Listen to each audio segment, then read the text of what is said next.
बिस्मिल्लाहिर्रहमानिर्रहीम। अस्सलामु अलैकुम वरहमतुल्लाहि वबरकातुहू। Welcome to online classes Iqra Huffaz boys secondary school. अज़ीज़ तलबा, आज हम आपको Newton third law of motion के बारे में बताएंगे। इससे पहले हम Newton first law, Newton second law के बारे में आपको बता चुके हैं। आज हम बताएंगे कि Newton third law of motion क्या होता है। Newton third law of motion की स्टेटमेंट ये है, there is an equal but opposite reaction of every action. There is an equal but opposite reaction of every action. अगर आप यहाँ पे गौर करें तो यहाँ पे दो वर्ड्स ऐसे आ रहे हैं, एक आ रहा है एक्शन और एक आ रहा है reaction. But the statement says that the reaction always because of the action. जब तक एक्शन नहीं होगा तो रिएक्शन भी नहीं होगा। और इसके बारे में दो प्रॉपर्टीज इस रिएक्शन के बारे में बताई जा रही हैं। एक प्रॉपर्टी तो ये है कि ये जो रिएक्शन है ये इक्वल होगा, दूसरी प्रॉपर्टी ये है कि ये ऑपोजिट होगा। तो इसका मतलब ये हुआ कि जब भी कोई एक्शन होता है तो उसके नतीजे में रिएक्शन जरूर होगा, और ये रिएक्शन इक्वल होगा। किसके इक्वल? एक्शन के इक्वल होगा। और ये रिएक्शन ऑपोजिट होगा। अगर फॉर एग्जांपल ये एक्शन ईस्ट की डायरेक्शन में हो रहा है तो रिएक्शन वेस्ट की डायरेक्शन में होगा। अगर ये 90 डिग्री के एंगल पर हो रहा है तो ये 270 डिग्री के एंगल पर होगा। अगर ये 0 डिग्री के एंगल पर एक्शन हो रहा है तो 180 डिग्री के एंगल पे ऑपोजिट होगा रिएक्शन। तो इसका मतलब है कि एग्जैक्टली ऑपोजिट होगा ये। आइए इसकी कुछ एग्जांपल्स देखते हैं ताकि बात हमारी सही तरह से समझ में आ जाए। यहां पे एक टेबल है, ये टेबल के ऊपर एक ब्लॉक रखा हुआ है, ये पूरा का पूरा ब्लॉक है, और ये पॉइंट है जिसे सेंटर ऑफ ग्रेविटी कहते हैं।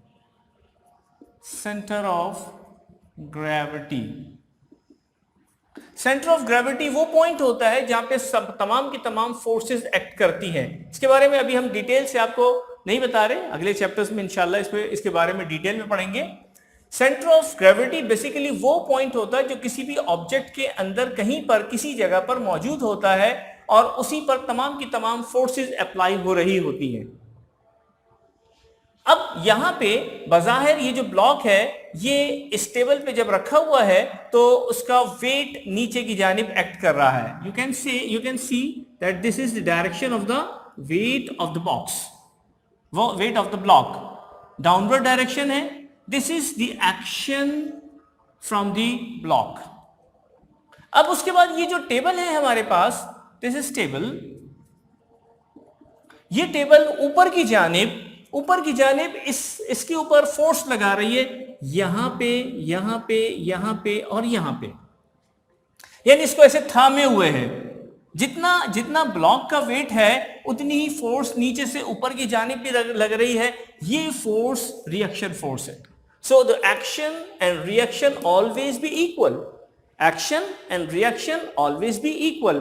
जितना इसका ब्लॉक का वेट है उतना ही रिएक्शन टेबल इस ब्लॉक के ऊपर लगाएगी, लेकिन उसको शो एक एरो से किया जाता है जो कि सेंटर ऑफ ग्रेविटी से एरो यहां पर यानी रिप्रेजेंट किया जा रहा होता है। इतने सारे एरोस नहीं लगाते। This is just only for your understanding. बात क्लियर हो गई? अच्छा, इसी तरीके से अगर हम एक ब्लॉक को स्ट्रिंग के जरिए से ऐसे हैंग कर देते हैं, ऐसे करके हैंग कर देते हैं, या किसी जगह से हुक कर देते हैं, for example this is the hook, यहां से हुक किया हुआ है इसको किसी छत के जरिए से या किसी और जरिए से, और यहां पे ये ब्लॉक जो है ये नीचे की तरफ वेट डाल रहा है, इसका वेट नीचे की तरफ एक्ट कर रहा है। जबकि आप इसको स्ट्रिंग को छेड़ के देखें, इसको हाथ से टच करके देखें तो इसके अंदर एक टेंशन क्रिएट होती हुई नजर महसूस हो जाती है। एक टेंशन, वो टेंशन बेसिकली रिएक्शन है। तो इसका मतलब ये हुआ कि जो वेट है ये तो बना एक्शन और ये बना रिएक्शन। जब हम चलते हैं तो चलने के दौरान हम जमीन को प्रेस करते हैं और जमीन उसके नतीजे में हमारे हमारे फीट्स पर, हमारे कदमों के ऊपर एक रिएक्शन फोर्स लगाती है, जिसे हम आगे कदम बढ़ाने में इस्तेमाल करते हैं। Clear point? तो हर जगह एक्शन और रिएक्शन का यानी अमल दखल जो है वो हमारे चारों तरफ हमें नजर आता है। याद रखिएगा, Newton's third law of motion दो तरह से एक्सप्लेन किया जाता है, दो तरह से, एक स्टेशनरी बॉडीज के हवाले से और एक मूविंग बॉडी के हवाले से। यानी इसका मतलब यह हुआ कि जब हम थर्ड लॉ ऑफ मोशन को पढ़ रहे होंगे तो उसमें दो तरह की सिचुएशंस क्रिएट हो सकती हैं।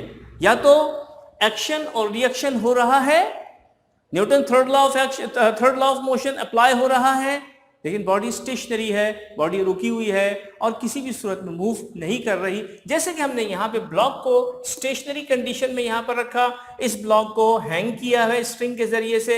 ये दोनों वो एग्जाम्पल्स हैं जिसमें Newton third law of motion apply हो रहा है लेकिन बॉडी मूव नहीं कर रही। This is the stationary case. एक वो केस भी होता है जिसमें बॉडी मूव करती है और उस मूवमेंट में हमारे पास जो मोशन होती है वो कुछ इस टाइप की होती है। इस मोशन को यूनिफॉर्म मोशन कहते हैं। Uniform motion, this is not the accelerated motion, uniform motion.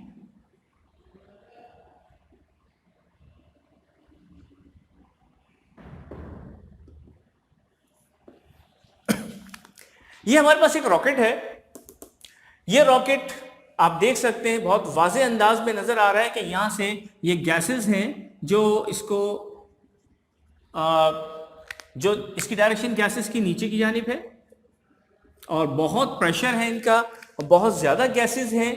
और जब ये गैसेस नीचे की तरफ एक्ट करती हैं, this is the force and you can say this is the action. और रिएक्शन के तौर पे क्या होता है, ये रॉकेट जो है वो ऊपर की जानिब मूव कर जाता है। अब ये जो एक्शन और रिएक्शन के तौर पे मूव कर रहा है, this is the application of Newton's third law of motion. So यहां पर एक बारीक पॉइंट है, एक छोटा सा पॉइंट और है समझने वाला। ये एक्शन और ये reaction, this is just the startup of the rocket, movement of the rocket। उसके बाद इसका अपना एक फ्यूल है जो जलता है, इंजन चलता है और उसके बाद ये इसको ऊपर तक लेके जा रहा होता है, यानी बाय फोर्स लेके जा रहा होता है। लेकिन जब इसने यहाँ पे स्टार्टअप लिया और इसने अपना एक प्रेशर डेवलप किया, प्रेशर डेवलप करने के बाद इसने गैसेस को नीचे से यानी एक्सेल किया और उसके बाद जब रॉकेट ऊपर की जानिब ये गया है, so this is the duration in which third law of motion is applied. बाद में अगर इंजन उसको लेके जा रहा है और वो एक्सेलरेटेड हो रहा है, वो एक अलग बात है। लेकिन जब इसने इसको यहां से पुश किया, किसने, रिएक्शन के तौर पे ये पुश हुआ और गैसेस इसके नीचे से निकली हैं। आप देख सकते हैं कि मैंने जरा सा इसको सिर्फ ऐसे किया है तो एक्शन रिएक्शन के तौर पे ये स्टिक हमारी ऊपर की जानिब जा रही है। सिर्फ मैंने इसको पकड़ के थोड़ा सा नीचे किया, लेकिन रिएक्शन के तौर पे ये स्टिक ऊपर जा रही है। This is the example of rocket motion. ठीक है। अच्छा, अब यहां पे हम देखते हैं ये पैराशूटर, पैराट्रूपर भी कहते हैं, पैराशूटर। पैराशूट से जब ये छलांग लगाता है, जंप लगाता है, तो अब इसमें देखिए एक सिचुएशन आपको मैं बता रहा हूं, जरा समझने की कोशिश कीजिए।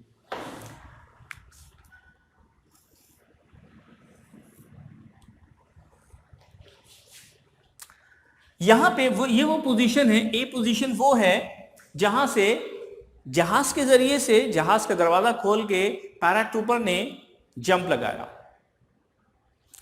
यहां से जब वो जंप लगाता है तो उसका पैराशूट अभी खुलता नहीं है, पैराशूट अभी खुलता नहीं है। तो जब ये यहां से जंप लगाता है तो ये नीचे गिर रहा है, फॉलिंग। यहां से यहां तक फॉल होता है, वहां तक जहां तक के इसका पैराशूट खुल नहीं जाता।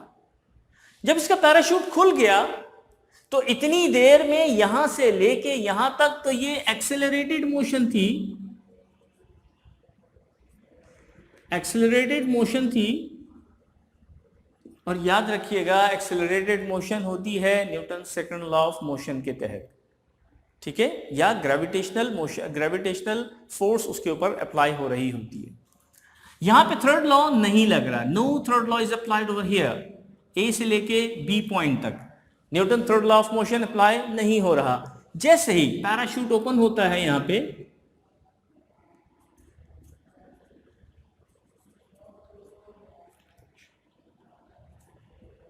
ये पैराशूट ओपन हो गया यहां पे।